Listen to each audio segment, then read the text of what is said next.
please join us now as our chaplain, Maury Simpson, leads us in the prayer.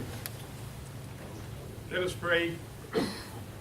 Eternal God, our Father, the creator of all things, the commander-in-chief. We come this evening to say thank you, Father. Thank you for sustaining these, our veterans, so that they may come here and celebrate on this day. Father, we thank that you allowed them to go over and return safely. Father, we want to thank you for what has been given. All of us gave some, but some of us gave it all. We want to thank you for them. Because of those, we would not be able to do the things that we are doing here, living in freedom and justice and equality. Father, we pray and ask that you keep this country strong and going in the way that it should go. Father, we ask these blessings in Jesus' name. Amen. Amen. We join us in the pledge to the flag, please. I pledge allegiance to the flag of the United States of America and to the republic for which it stands, one nation, under God, indivisible, with liberty and justice for all.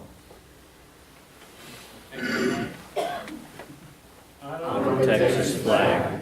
I pledge allegiance to thee, Texas, one state, under God, one and indivisible. Thank you so much.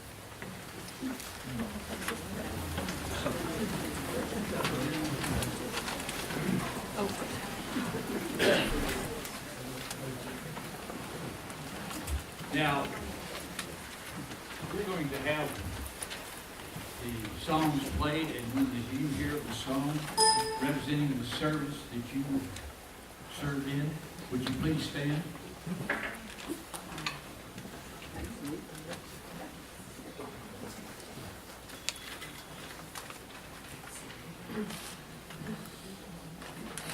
I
proudly we hail, and the twilight's last gleaming, whose broad stripes and bright stars through the perilous fight o'er the ramparts we watched were so gallantly streaming, and the rocket red glare, the guns bursting in air, gave proof through the night that our flag was still there.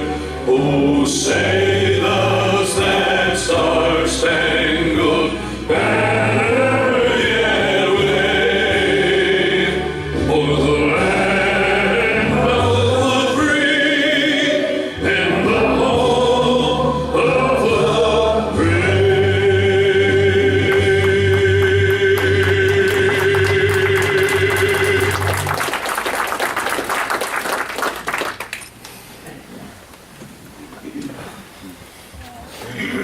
Yes, so elected officials. Come on in, we've got seats over here. Come on over here. Have a seat.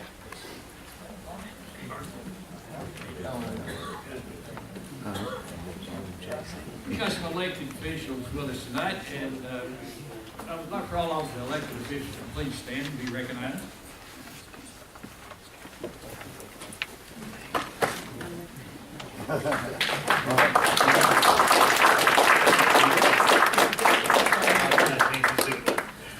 Then, In you Armish. No. Diane, I saw you stand up. It's Diane Williams. She works for our Congressman, Mike Conway. And Mike Lane, Constable, Precinct 3. Katie. Katie. Katie Lang, County Clerk-elect. Cotton Howell, Justice Peace, Precinct 1, United States Marine Corps.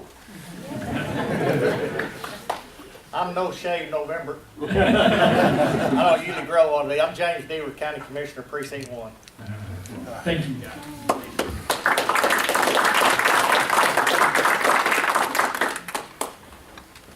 We have contacted the Blue Star Brothers, so I'd like at this time to ask the Blue Star Brothers to please stand. I don't think your mic is on. Mike's not on? It's on. There? There? Ready to? Do we have any of the Blue Star Brothers with us tonight? Some of them said they were coming, so we were going to recognize them. Now, we have, I know we have one Gold Star Brother here. I'm sorry. Gail, would you stand, please? This is Gail Joyce, is Gold Star Mother.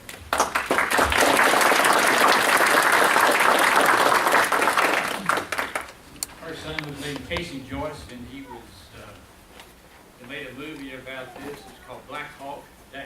He was killed in Mogadishu. I got acquainted with Joyce, Gail, several years ago.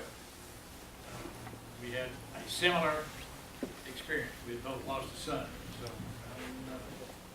we went to a class together. So that was a very good thing for both of us. We really appreciate everybody being here tonight. Sorry about this mic if it's coming and going. We're going to try to do the best we can.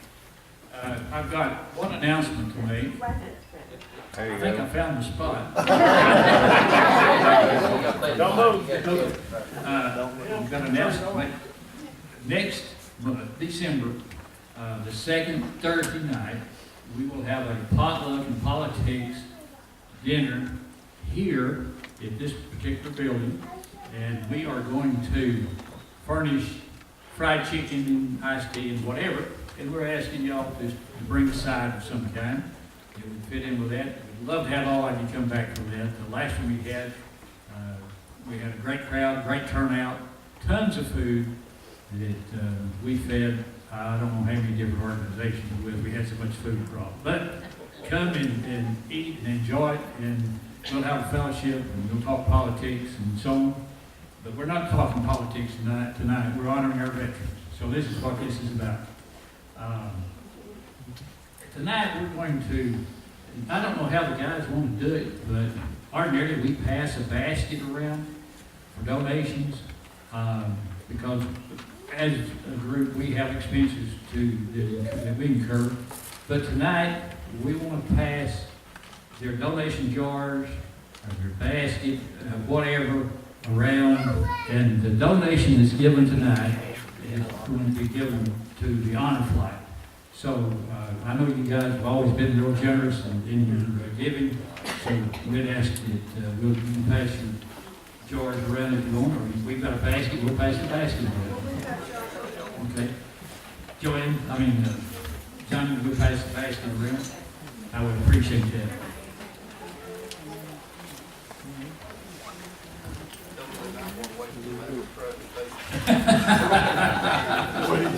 Wait, left.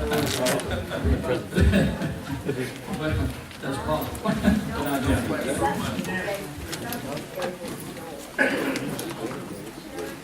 We have,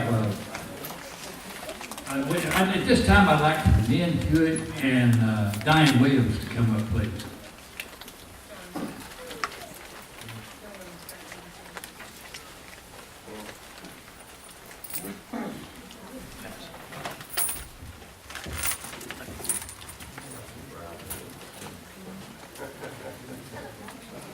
I think so.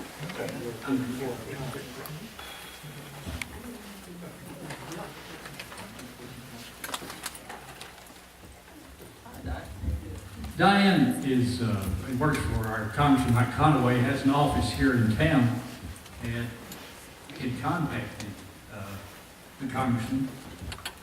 Unfortunately, he had to go back to. I missed it. There he is. Yeah. He had to go back to D.C. I don't know why. They said they had business to take care of up there, and they've certainly been handed an ultimatum and an open door to get things done up there. So let's hope they do. But at this time, I want to pass the mic to Diane, and then to Nen.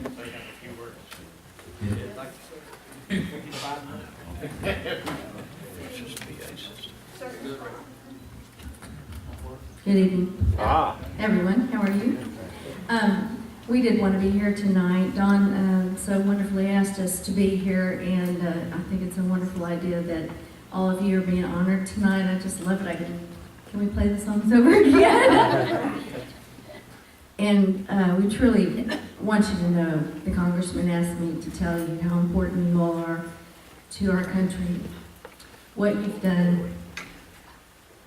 We can never repay, but we thank you. And for those of you who are veterans, if you'll come up, I've got a little something to present to you. They won't raise your hand, I'll just go to that, man.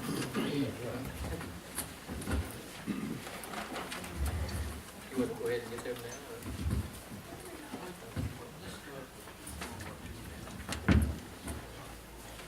now? Okay. Oh, okay. Have we got some World War II vets out there? Raise your hand there, and Diane's going to pass something out to you there.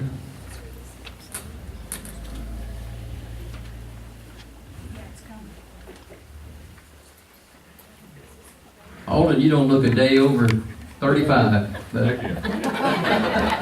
You're like the more closer.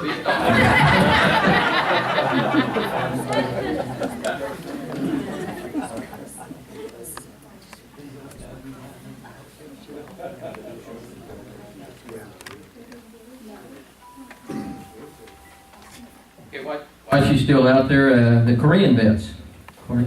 There you go, Diane. You got Mr. Bailey wants to get a picture for every one of them. Sir, I want to thank you for your service. And this is a clean remembrance of what you did, Congressman Conaway.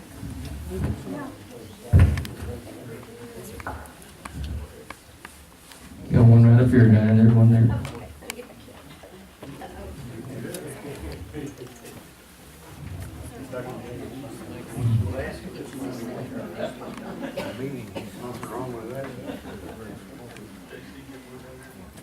Yeah. Keep those hands up so we can see. You know our age, you can't give us a lot. yeah. You've seen the movie,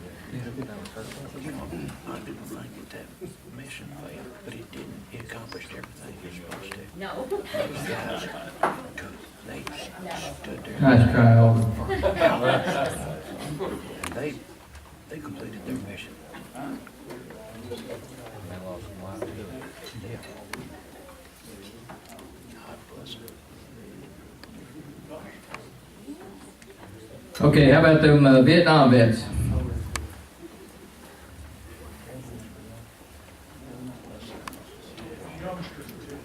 Yes, sir.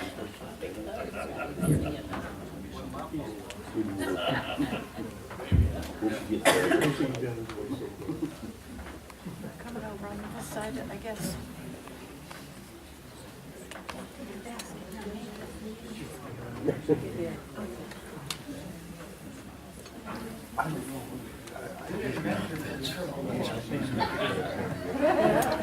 Get you.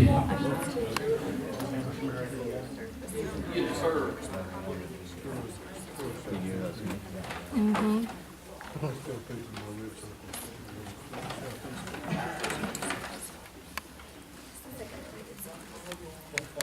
That one over here.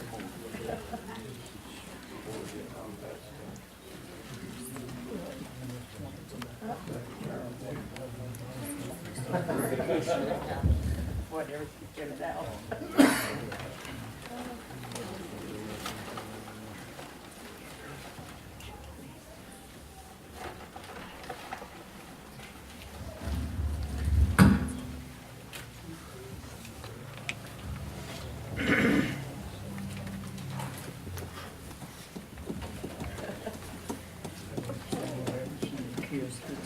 That one here.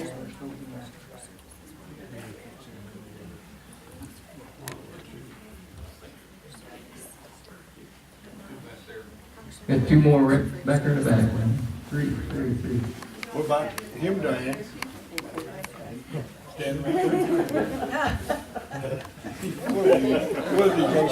Was he chopped liver?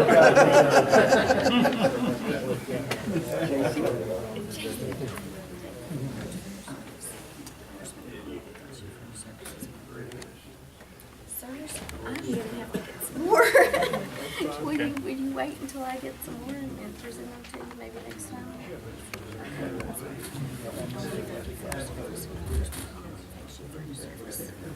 Sir, thank you for your service. All right. Okay.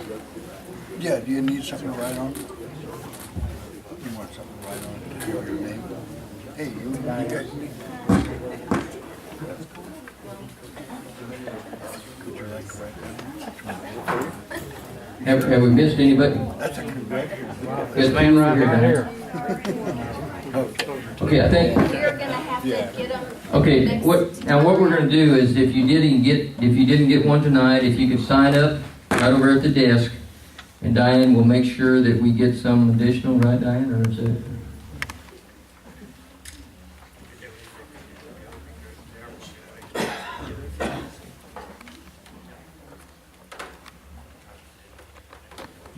Can we do that? We can do that. Right, you have them at the next meeting? Okay. She'll have it at the next meeting then. Will that work? There you go, And, We don't want anybody to miss absolutely getting it not. going. If you don't know what these things are about, the first one of these I received, I got from our senator, State Senator Brian Burkwell. And he gave it to me, not because I was in the military, but because I worked in his campaign. And he came by on election day, and I was out standing in this cold wind. It was miserable out there, kind of like today. And he saw me out there. I think he felt sorry for him. But anyway, he gave me one. He said, "You went above and beyond." So that was my first. All right. Well, I'm going to pass out some coins also, but I want to talk a little bit about the veterans of Hood County. We had an event the other day up at the cemetery, and it's for honoring the veterans. A lot of folks were up there that are sitting in this room today. But as the mayor of Granbury, I was disappointed, though. I was disappointed in the turnout. And so I'm going to make things different. We're going to make sure that we have a bigger turnout, and we're going to extend Veterans Day. We're going to make that a celebration like Granbury knows how to celebrate.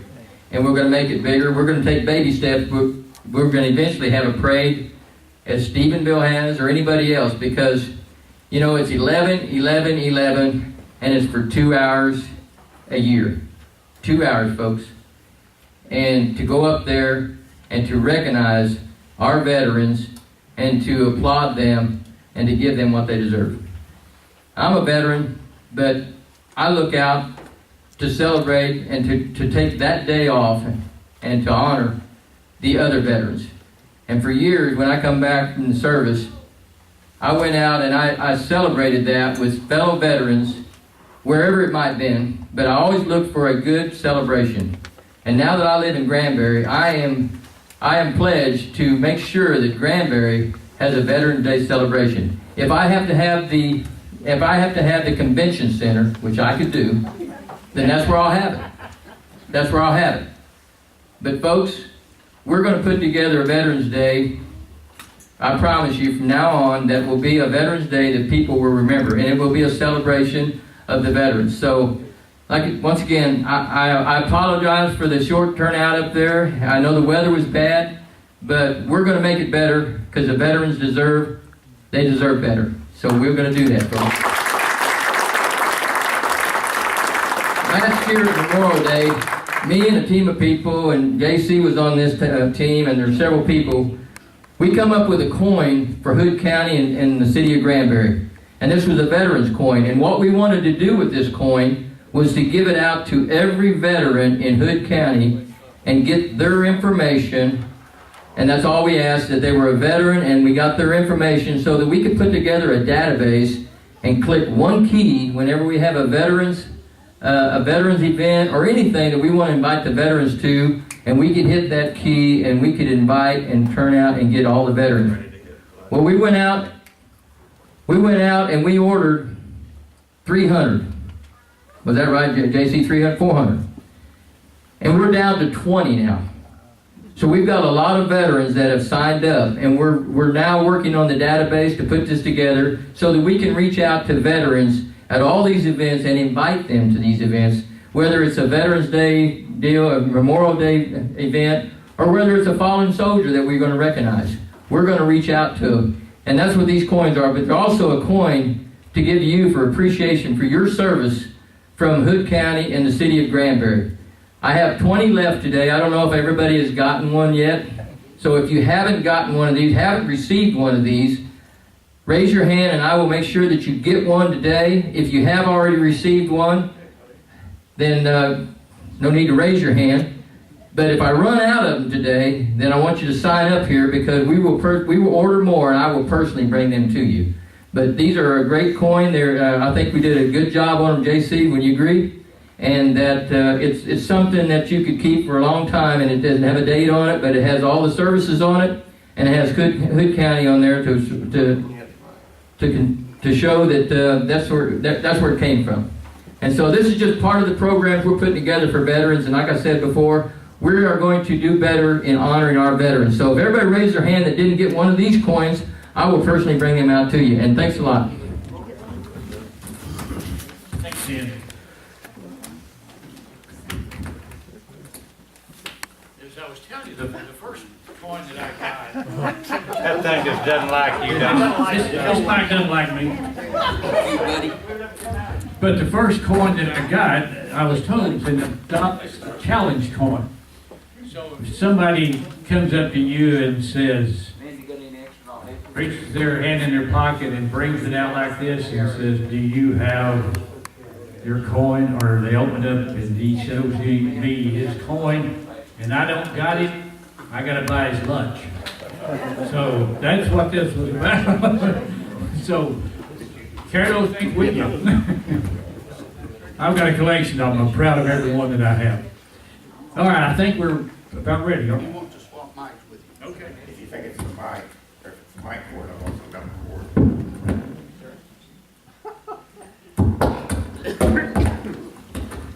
Does that sound better? Yeah. Better. Okay, good. Okay, it's my honor to introduce our two guys tonight from the Honor Flight. It's Paul Schwartz and Joe Snyder. And they are Vietnam era vets, so they know what they're talking about. The program, I understand, is about 4 years old. Paul told me he'd been on 2 flights, and I think Joe's been on about 13 flights. The people that I've talked to that have been on the flights say it's the most memorial experience that they've ever had. And I asked them, I said, how do you want me to introduce you guys tonight? And they said, you just tell them what our name is, and because the program is about you guys. So at this time, I'm going to turn the microphone over to Paul and Joe and let them present us their program. Thank you very much. First of all, I'd like to thank everybody.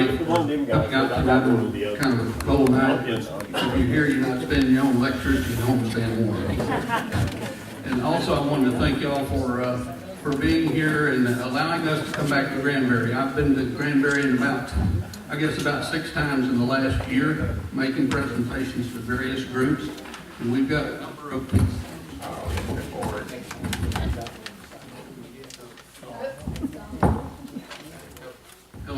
Hello? All right. Is that better? I'll have to keep a tight grip on this thing. Anyway, we've been here and we've had a number of people that have gone on the flights from Granbury. And I just want to ask a question. How many of y'all have heard of what Honor Flight is? Oh my goodness. Well, I'll just sit down and let y'all do it. I know I got 2 guys down here that's been on our flight, and they could do an equally good job as we do. But again, it's our pleasure to be here, and we are so honored to have a chance to represent Honor Flight. Honor Flight it started back in 2005. It was you've got an information sheet there about how it started. The gentleman took a couple of vets up, World War II vets up to their memorial that was just finished, and it grew by leaps and bounds. They started out with the 2, they come home, they got to talking. You know how it is, how in small towns people talk? Well, they spread the word, and they kept getting bigger and bigger and bigger. And the last thing that really set them on the map was, I understand that there was a group from Wisconsin that organized evidently it was a statewide deal. They chartered 3 747s and loaded them with vets and took them to Washington. Wow. That's a big statement. As it is now, our Honor Flight National Organization, we have about 115 groups just like us. We're allowed to take applications from vets within a 150-mile radius of Dallas-Fort Worth. And the national group, as of last year, at the end of last year, they kept track of all the vets that have gone. And listen to this number. There was over 100,000 World War II vets that were taken on the flight across the country in the last 8 years. And that's very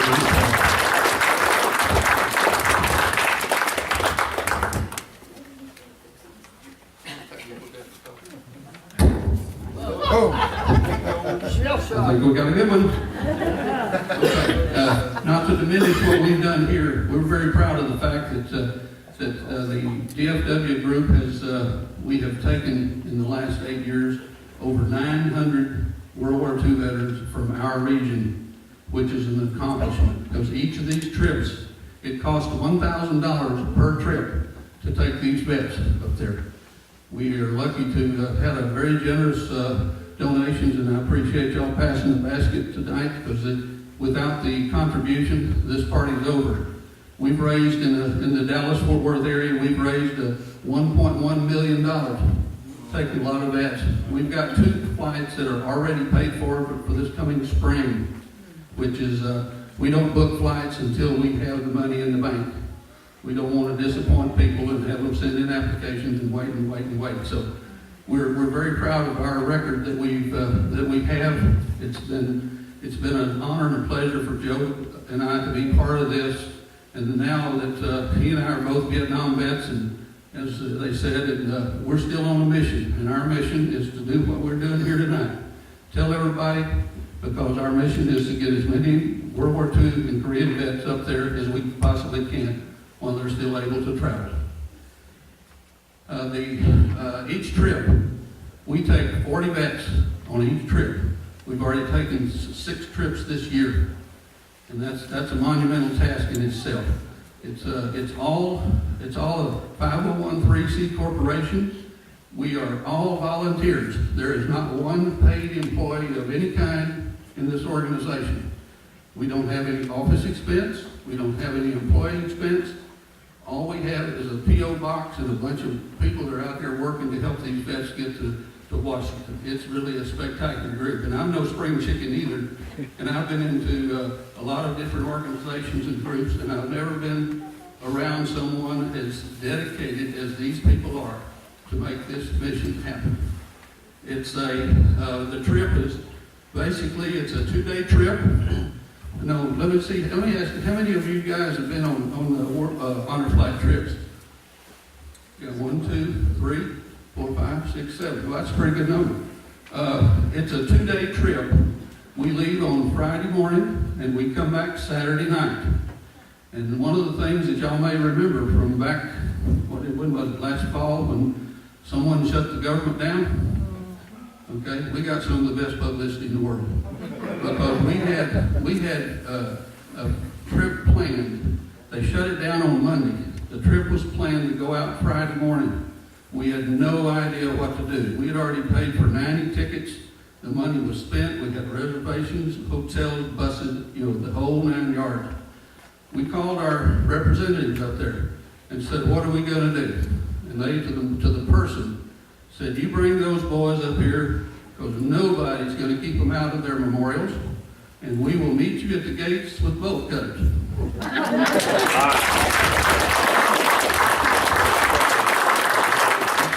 And they did. And we went in. Their comment to us, too, was anybody that's been up Iwo or Normandy, nobody's going to stop them from seeing their memorials. So we went, and it was a fantastic trip. And again, we couldn't have spent the money for all the advertisement that we got off of that. So, the trip, as I said, is a 2-day trip. We leave usually early morning, 7, 8 o'clock, 9 o'clock. Go to Washington. We have 2 tour buses that we have waiting for us. We take, as I said, there's 90 people travel on this trip. Joe's going to tell you about a couple of them that are real important. But we first go to the World War II Memorial, which is an absolutely spectacular thing to see. Because it's a shame it took them 60 years to build it. Yeah. And it's something that you're going to see. We've got 2 short videos we're going to show you here in a minute, but you'll see the grandeur of it all.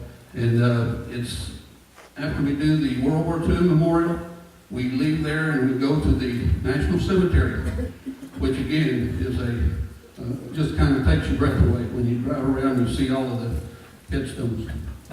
This past trip that we just had come back this Saturday evening, we had 4 of our vets that their names were drawn out, and they had the honor and the pleasure of placing the wreath at the Tomb of the Unknown Soldier. And that was really a special thing for those guys and for anyone who was there looking at it. We also, after the laying of the wreath and taking the flag down, we go over to another part of the cemetery, and there's someone there named Audie Murphy. And you've heard of Audie Murphy, one of the most decorated in the history of our country. And he's a Texas boy. When we get there, his headstone's right off the side of the walk that we go on, and we always carry a roll of quarters. Texas quarters, of course. And when we walk by there, we give vets a quarter, and they lay the quarter on top of his headstone. And that's a tribute to him. And the significance of that, a lot of people don't know, is the fact that he, growing up and in service and everything, his nickname was 2 Bits. So that was only appropriate for that to be. Okay? After we get through with that, we go to the Air Force Memorial. It's an incredible sight to see those cloudburst spars going, 150 feet in the air or something like that, Joe? It's really way up there. And it's really a sight to see. After that, we go to the Navy Memorial, and we have an opportunity to spend some time there. And at each one of these memorials, any of the gentlemen that are the vets that are with us that day, we have a photo op and have all of those guys stand in front of their memorial. And after those 4 memorials, it's been a long day. We go back to the hotel.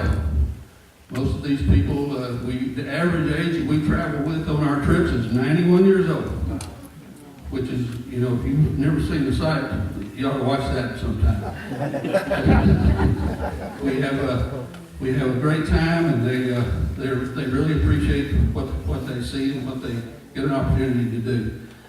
When we get back to the hotel, we don't even go up and clean up or brush our teeth or anything. We go straight into a banquet. We have a banquet there that is fit in honor of these gentlemen, and we have had speakers all the way from 2-star generals, admirals that have spoken to us each individually after the conversations are over with. Well, they go out into the audience and they get down right with the vet, and they have one of these challenge coins in their head, and each one of the vets gets one. Right, JC? One of the most memorable things that I've ever seen on one of my trips, I went as a guardian. I was at this table, and the gentleman that was, there was a 2-star general, came over to the gentleman at the other table next to me, and he had a challenge coin for him. The veteran was an elderly vet, a little more so than some of us, and that 2-star general was on his knees, shaking his hand, thanking him for his service, and giving him his coin. And you know who was sitting in that chair? A private. How many times can you imagine seeing a 2-star general on his knees shaking hands with a private? That hit me right here, as you can imagine. After the banquet, we have lights out. And obviously, the ones, you don't have to take a whip to them to get them to bed. They're tired. And the next day, we go to we start off at the Vietnam Wall. We spend considerable time there because that's a very impressive place. After we get through with that, we walk through the displays and so forth, and we get over to the Korean Memorial. Again, that's relatively new, and it's been, to say breathtaking is a gross understatement, because it just makes you feel like you're right there with them. And when we get through there, we go to the Iwo Jima, the Marine Memorial, and we've got photo ops there. It's really quite a sight to see. Seeing the old glory waving from 38 feet in the air, and seeing those guys with that flagpole on their head, putting it on top of Iwo. And that's pretty well today. We get through up there, and we come back to the house, and we have a big homecoming. And I failed to tell you about when we get to Washington. This is the thing that really blew me away too. When we get to Washington, there were usually around 400 people there, because it's in a regular terminal, and they see all what's happening, and you'll see one of the videos is going to show you that here shortly. And those people are there to shake their hands, to clap, cheer, wave flags, do whatever they can do to let them know how much they appreciate what the veterans did for us. Because y'all all know one thing. If they hadn't done, this greatest generation hadn't done what they did back then, we'd be speaking Japanese or German right now. After we get through with that, we get back home, and we also have a big party here. Last time we had about 300 people at the airport greeting them, and that's kind of, except for the people that are here listening that might get to go, that's a big surprise to everybody. But anyway, this next first video I'd like to show you is just kind of a 2-minute quick trip of what I just kind of told you about, but you can see it better in pictures.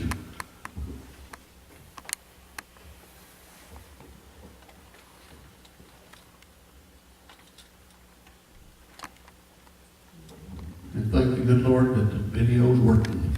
I was about to have to stand up here and do a little dance for a little while. Now, that wouldn't have been pretty.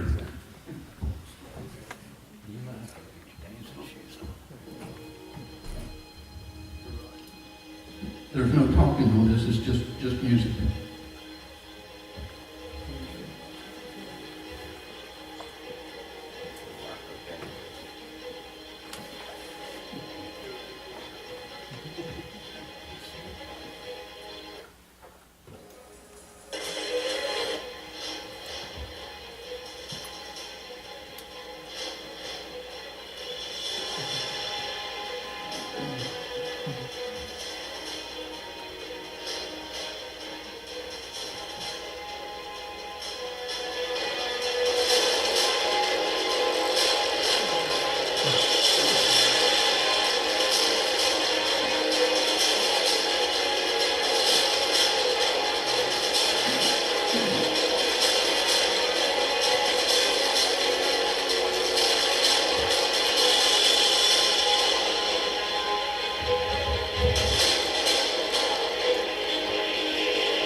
As soon as Joe gets this other set up, I'm going to have him come over and tell y'all about two of the most important factors in our honor flight is about the guardians as well as the medical staff.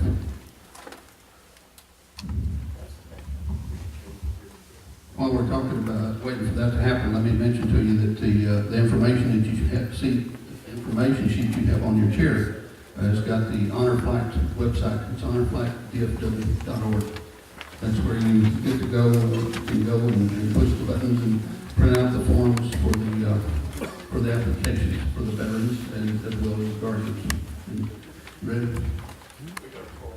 Oh, okay. Okay, he's gonna do it.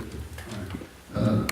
I want to introduce Joe a little bit here. He's not only honor flight does he do, but he's been on about 13 or 14 flights, and he goes double duty. He goes as a guardian, and he's also had the honor and pleasure to go to Iwo Jima for a ceremony in the last couple of years, and he's been to Normandy 2 years in a row, and he's very privileged to have an opportunity to do that and share all those memories and photos with people. So here's Joe. Thank you, Paul. Actually, I'm very blessed to have been able to do that. All right, Paul gets to talk about the fun things. I got a couple other things that are pretty important. But before I do that, I ask you a trivia question. You honor flight guys, don't answer it because you know the answer. How many monuments do you think there are in Washington, D.C.? Yes. Anyone else? How about one? Washington Monument. All the rest are memorials.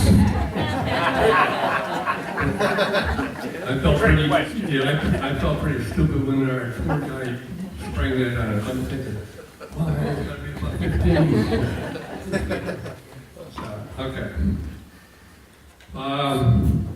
Safety is probably the most important issue on this trip. And I'm going to cover two areas. One is the guardians.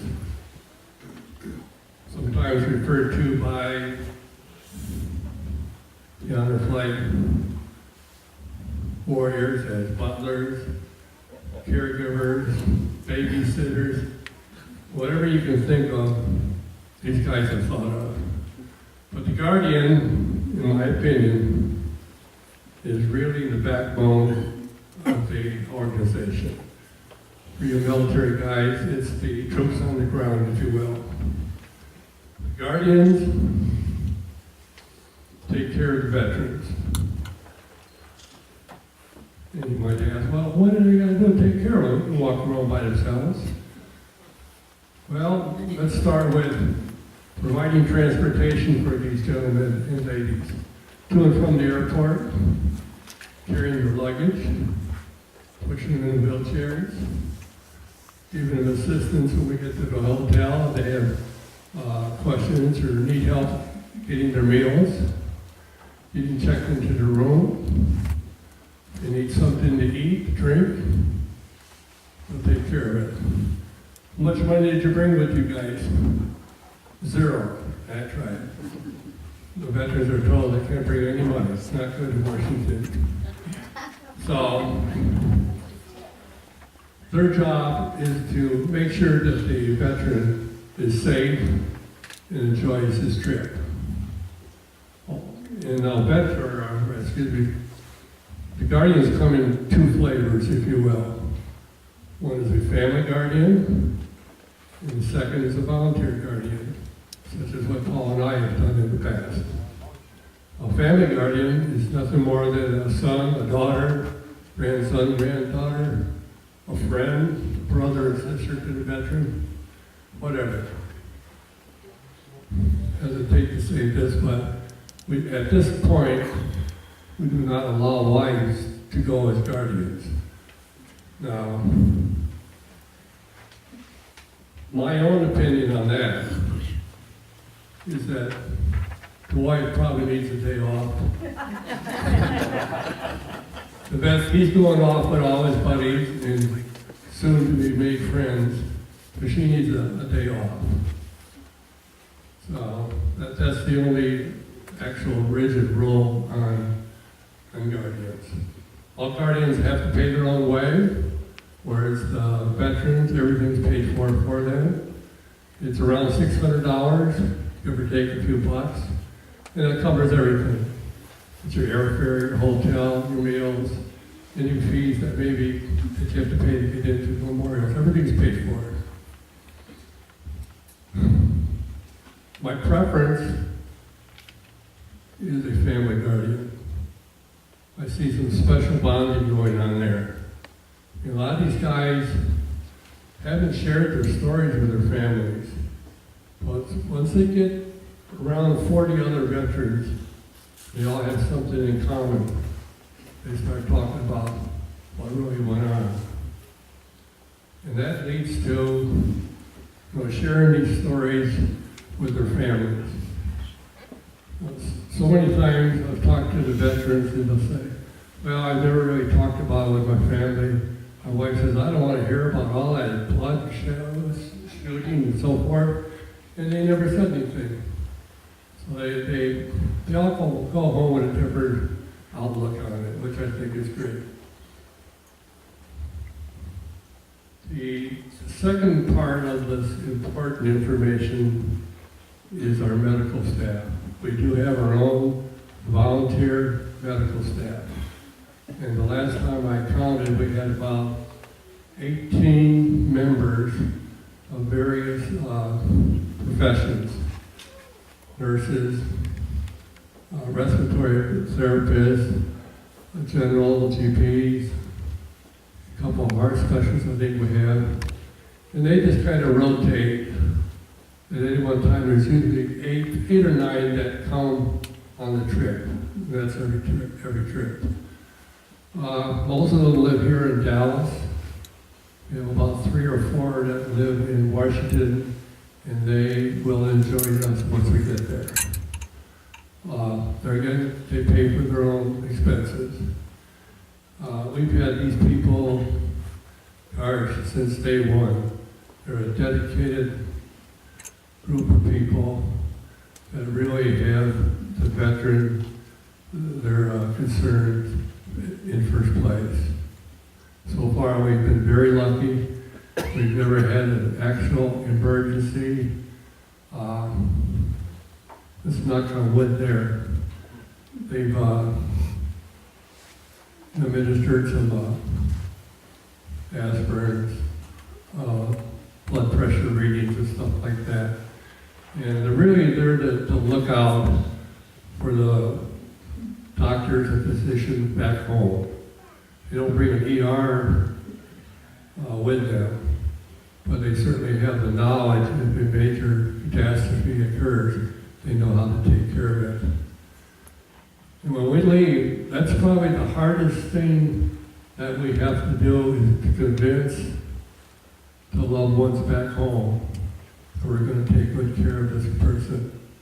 Because they don't really know us from anyone.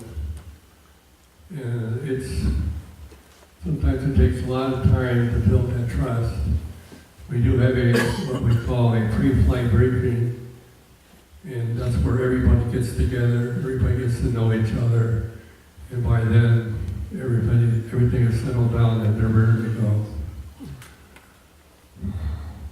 Paul, I think we should show the video. This is my favorite, of a lady that was in Washington at the airport, just sitting in the common lounge waiting for her flight when one of our honor flight trips arrived. She heard all this commotion. She got up. She went over to see what's going on, and that's all it took. She really got it. She understood what was going on. And when she got home, she took the time to write, which I refer to as a fantastic letter. Not just a one paragraph, and wow, this was great. She really put some thought into it. And she had family members that she mentions in this that had participated in the different campaigns. But she sums it up of what most of these people see when these veterans come in town. Let's let it roll, let the video speak for itself.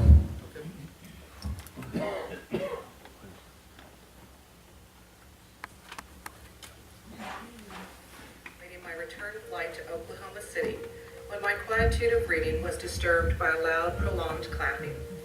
Although I continued to read, I wondered what all the noise was about, and looked over my shoulder towards the disrupting sounds. Glancing between the celebrants, all I could see was a slowly moving line of blue ball caps, gliding along at a lower level than the standing crowd. It must be a returning Little League team, I thought, and wondered how so many parents could have gone into the terminal through security without boarding passes. I returned to my reading. The applause continued. Intrigued now by the jubilation, I stood to see what was causing such a celebration. It didn't take but a moment to see that the kids were actually veterans, being pushed in wheelchairs through the increasing crowd. Some walked slowly, somewhat stooped. Some stood tall and shook hands as they made their way through the welcoming gathering. The applause continued. Old soldiers of freedom continued to deplane and be wheeled amidst the cheering flag wavers. More onlookers gathered and joined in the revelry. Succumbing to curiosity, I collected my purse and carry-on bag and went to gate B2 to stand in honor of these aging warriors who had fought for my freedom to sit at this gate and read a book, to catch a plane to wherever I wanted to go, and to write this story. I joined a clapping crowd and smiled through the tears as soldiers continued to come off the plane, each accompanied by an escort wearing a red shirt with an emblem that simply stated, Honor Flight Dallas-Fort Worth. I was beginning to understand the reality of what was happening, and my thoughts went to my aging uncle, an ex-husband now deceased, both World War II veterans. I thought of the neighbor boy who went off to fight in the Korean War when I was too small to understand the word war, and of a brother-in-law who actually went to Vietnam instead of misspeaking about going. I thought of my two stepsons who were in Desert Storm, and the never-ending list of so many young men and women who went off to war because they thought it was the right thing to do, just as these warriors had done. Here in the midst of an airport on the outskirts of Washington, D.C., I saw real heroes receiving the honor they had long deserved. These soldiers are old now, tired and maybe even bewildered by the applauding crowd, but they were quietly smiling. They wore simple blazers and windbreakers, but their service ribbons, proudly displayed on their chests, spoke volumes of their bravery. One defender of our country wore a white shirt with the lone Purple Heart medal displayed on the pocket, as a silent witness to the price he had paid for his country. It was enough. He didn't need the ribbons. The one simple medal told of his gift to me, to my children, and to my grandchildren. He stood for honor and integrity then and now. On this day in May, over 60 years later, he was being honored and thanked for his service to us and to our country. These brave men and women, yes, there were a few, will be ushered around Washington, D.C. to the granite memorials that speak to the struggles they personally experienced. These warriors will be treated with honor and dignity and then placed back on a plane to return to their own homes and beds. Perhaps tonight, their nightmares of war, buddies wounded and lost, of death and dying will be replaced by the dreams of a grateful America. Perhaps. I saw an amazing sight today. I experienced and participated in a long overdue thanks to our real heroes. I tearfully joined a crowd of grateful Americans who have not forgotten. To our veterans, I say thank you and may God bless you. May God bless America and by His grace, keep us free.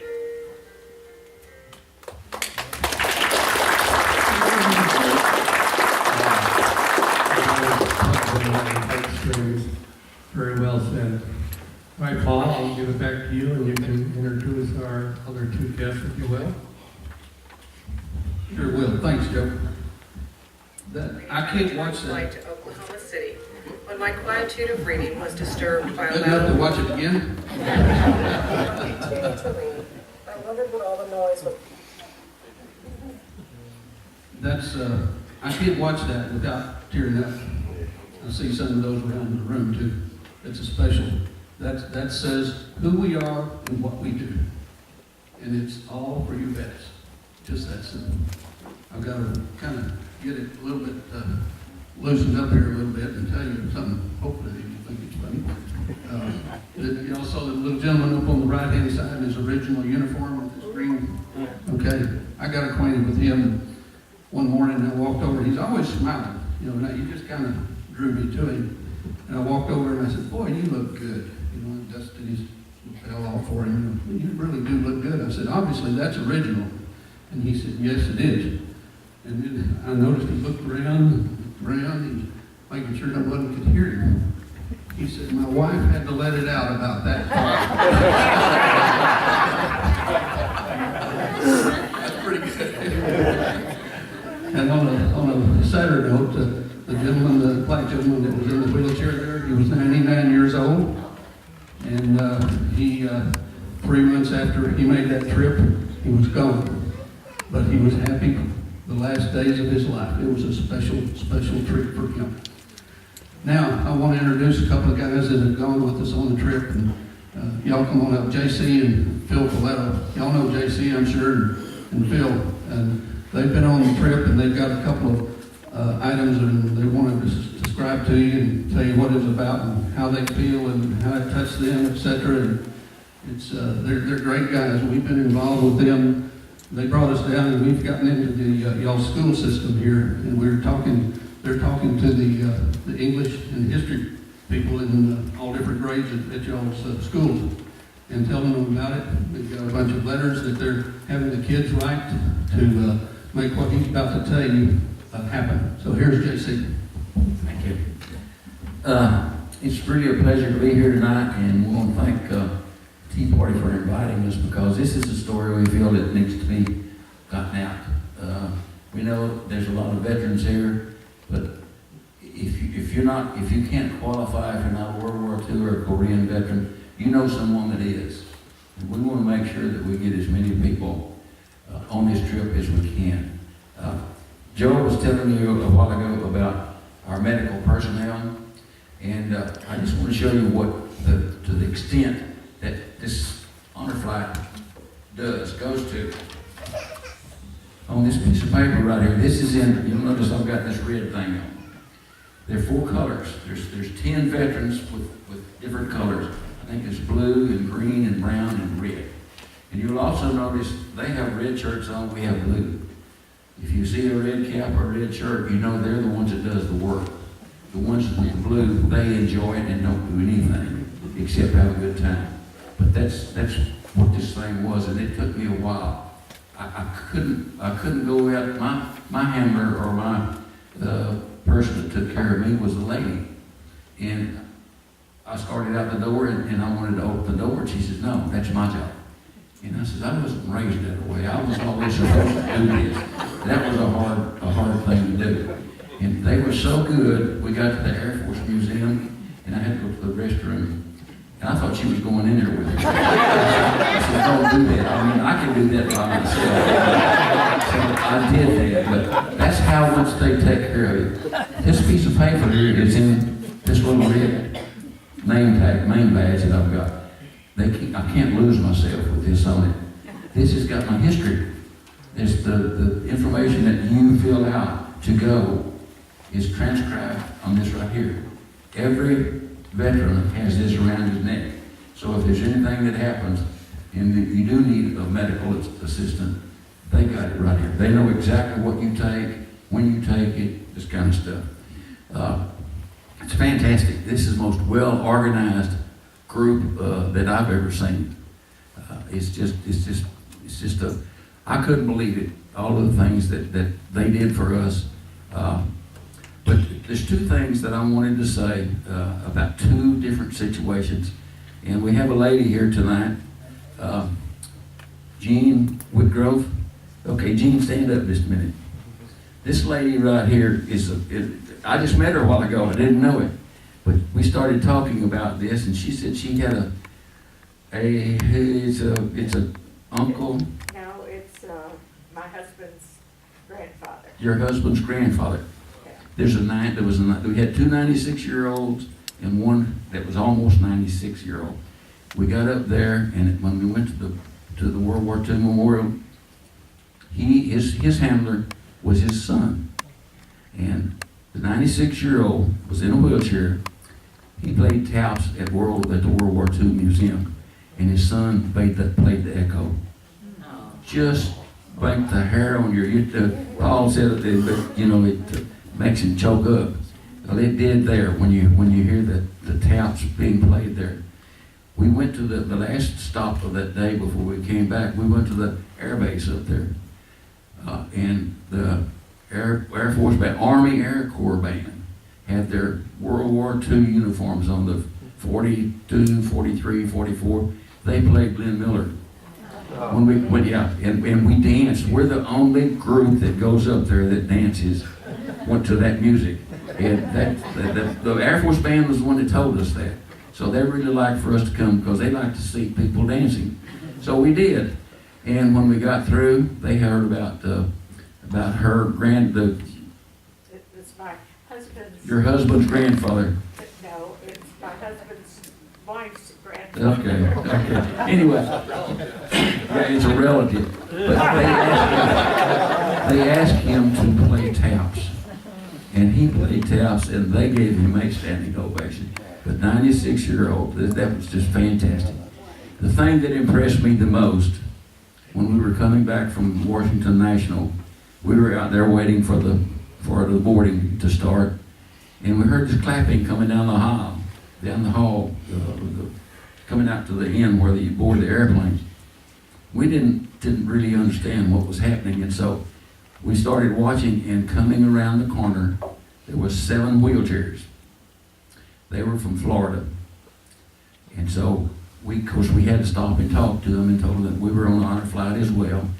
And that's what they came for, was the honor flight. But they only had 7.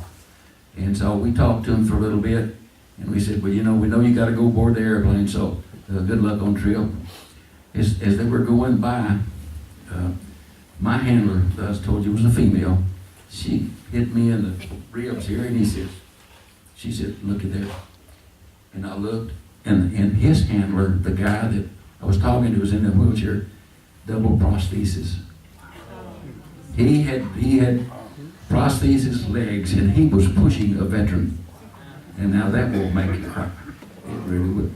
But we've enjoyed it. I've enjoyed it. It's just fantastic, and I can't say enough about how good it was.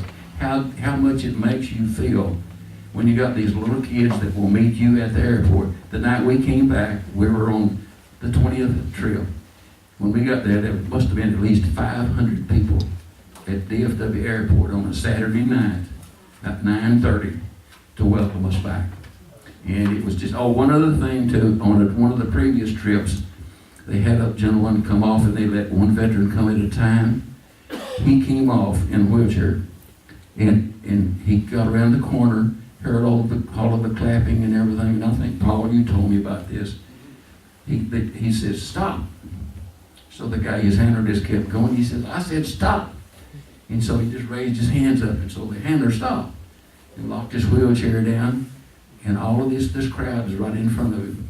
He slowly but surely got up out of the wheelchair and saluted. Now, that's just, no,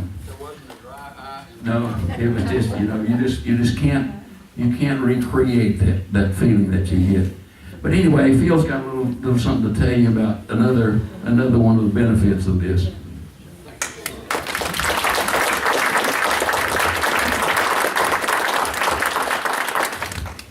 Thank you.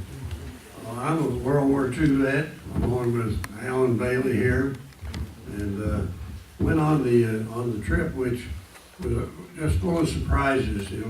If you plan to go to Washington D.C., you say, well, when we get around to it. And you'll never get around to it unless you go with a trip like this. On the way back, we had a surprise mail call. Now, in the Air Force, mail call was pretty rowdy. You had cat calls and whistles, and those who did not get letters, they got kind of boisterous. But this was not so on the return flight. We were 2 hours out of Washington, and they presented each veteran with a packet of letters.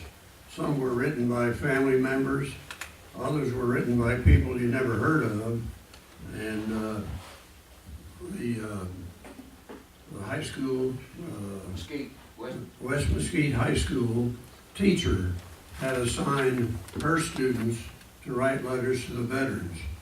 So these letters were written on the computer. They were about 3 paragraphs. I had an opening paragraph complimenting the veteran. The second paragraph was about someone in their family or someone they knew who was in service. And the last paragraph was about where they had planned to go when they left school. Of course, they might go in the Air Force or wherever. But we thought that was very interesting, and it provided many benefits to the students who wrote the letters, because that means they knew history, they knew geography, they were proficient in letter writing, and it benefited everybody, and it was, again, almost a tearjerker for the veterans, because it was a total surprise and something we didn't expect. So that was mail call on the way back. I think that pretty well covers it. Yeah. One other thing is we talked to the Paul mentioned this a bit. We talked to the superintendent of schools here in Granbury, and we now have a program in effect where all 8th grade students are being requested to write these letters, and we'll get them to the people at DFW. And because it teaches, as Phil said, when you do a little research, you learn things. You can't expect these young people to know this if they haven't been taught or it hadn't been brought up. So that's what we're doing, and so Granbury is now going to be doing it. We talked to the superintendent or the principal of Toller, at Bluffdale, and we're going to see about getting them on board to do this too, because it's just a good something, and it just makes the veteran just, what do you say when you get letters from someone that says thank you, that you have no idea who they are? Thank you.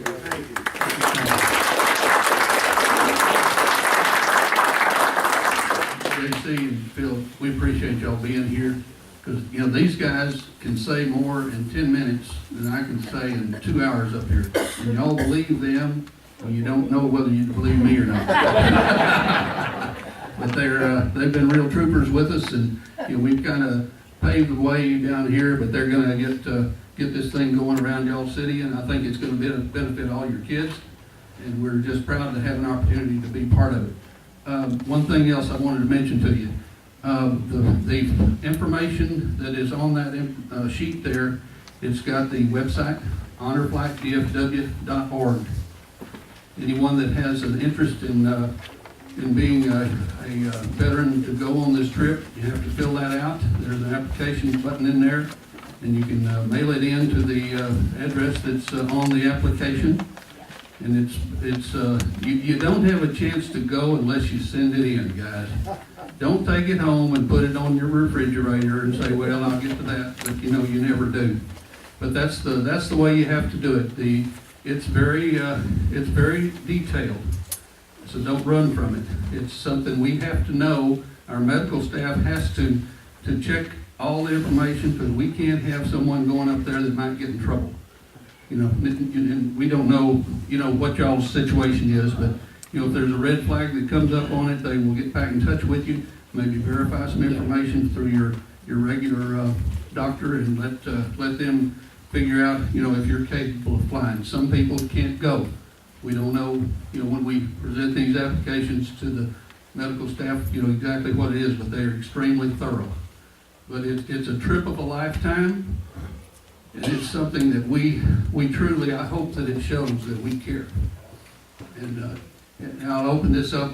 Any questions that, I know we threw a lot at you in a hurry, so any questions? Shirley? Yes.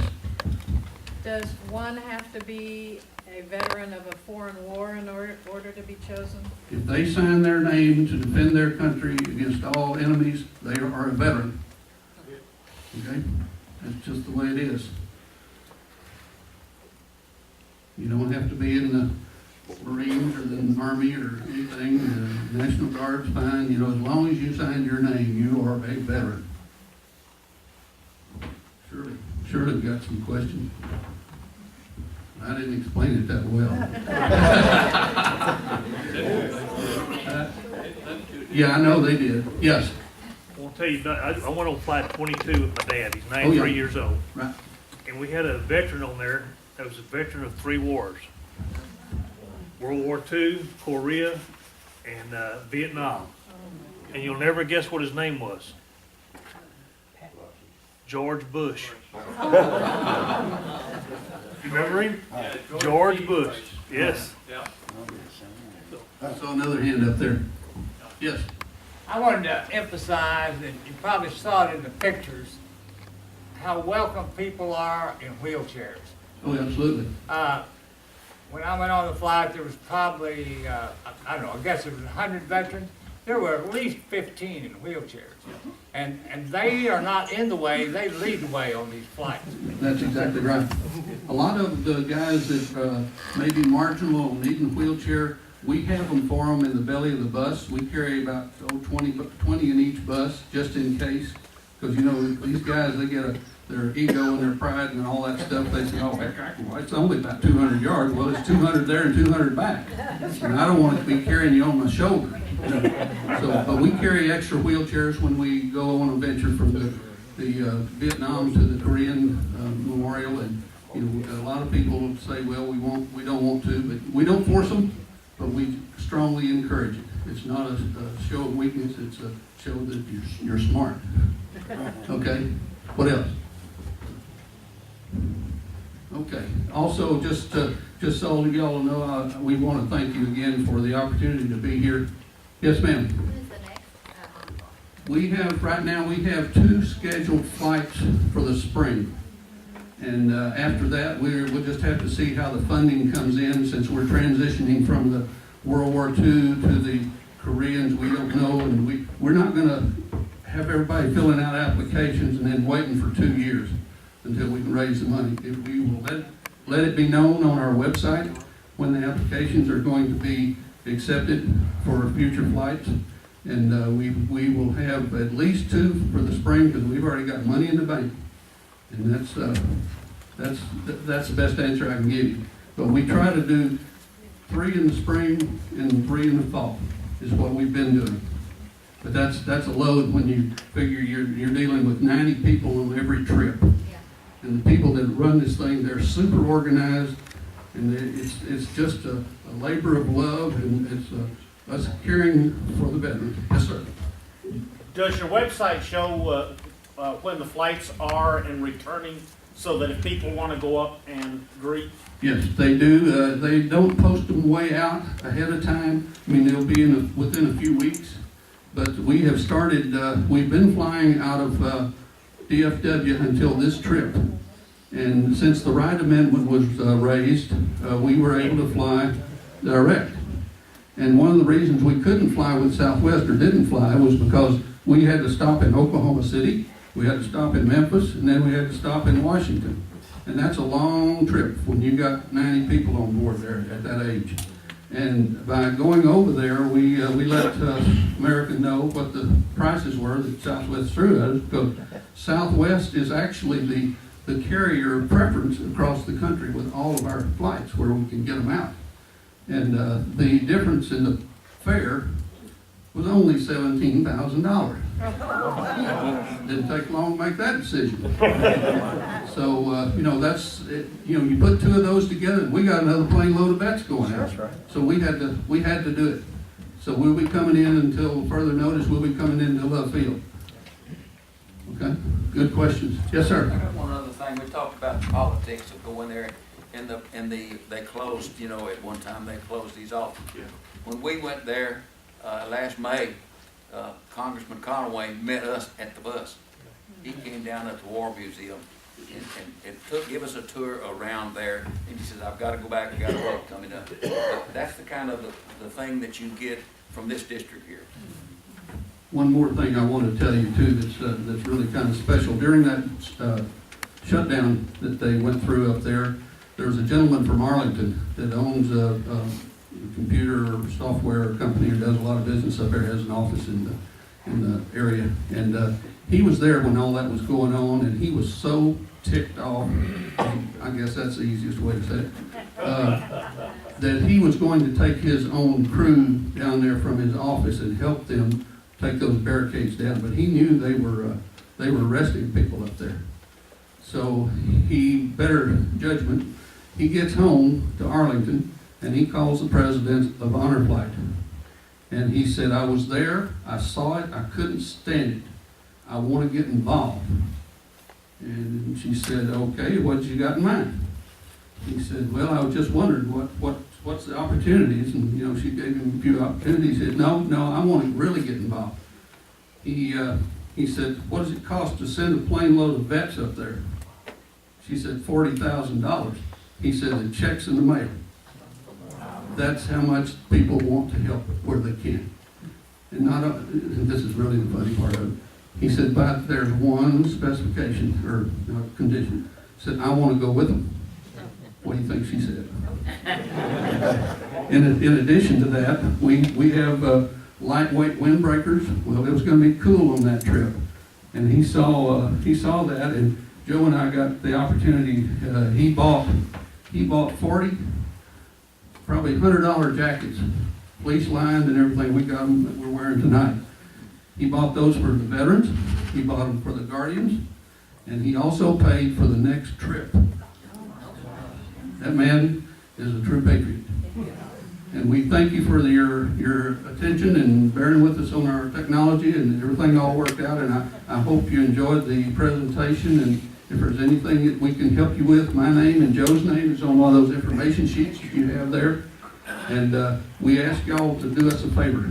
We really need contacts so we can get with people like y'all. Veterans Group, Lions Clubs, Kiwanis, whoever. We don't know who your friends are, and the movers and the shakers that's got a lot of love for the veterans in your city. And we would really appreciate y'all's help. And if you have someone you need us to call, I'm not bashful. So, any other questions before we shut her down?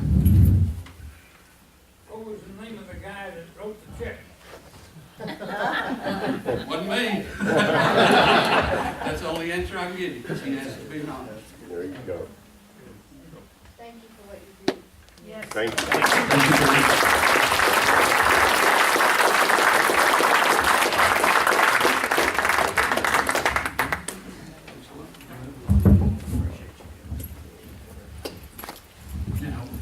want to encourage all you guys that are of the World War II and the Korean era to follow up and do the paperwork and make this trip. And what we'd love to have is you make the trip and come back and tell us about it. That's what we'd like to have. So we really thank you, gentlemen, Joe and Paul, for coming down tonight. It's, I'll tell you, in my opinion, we can't do enough for our veterans. We just can't do that. And one thing that you veterans can do for us is we got a pot of coffee and a table full of cookies over here. And a bottle of water. And it sure needs to be consumed because I can't handle all this stuff. And what we'd like also, if you could hang around for a little bit, I think Reedy's got her iPad with her. I'd like to get pictures of you guys, either as you're sitting, as you're talking, whatever. And we will let you know that this was video tonight and will be out on YouTube in the next few days. So We'll hang around for a few minutes before we get our stuff out. If anybody wants to meet us one-on-one, we'll be happy to talk. Well, I think we should visit with each other for a little bit. I think it'd be great. Nan? Don, I just want to say, we passed out the buttons and everything, so make sure that if you got a button tonight, that maybe the ladies over there can take your name and your information, whether it be an email or a phone number or however you want us to contact you. And I think there was a couple that didn't get a button, so if you put your name down there and put you did not receive one and that information, then I'll make sure that you get buttons, because we're going to order some more of these buttons. I'm glad that we've run out of buttons because of a lot of people in the Hood County that are veterans. So put your name and all your information there so that we can get you on the database and everything. And once again, we're going to do better in Granbury and Hood County. So thank you guys for supporting your veterans. Thank you very much. One other thing I'd like to tell you tonight, the donation that we took up tonight totaled $500. So, I think that's great, and thank you so much. God bless all of you. Thank you.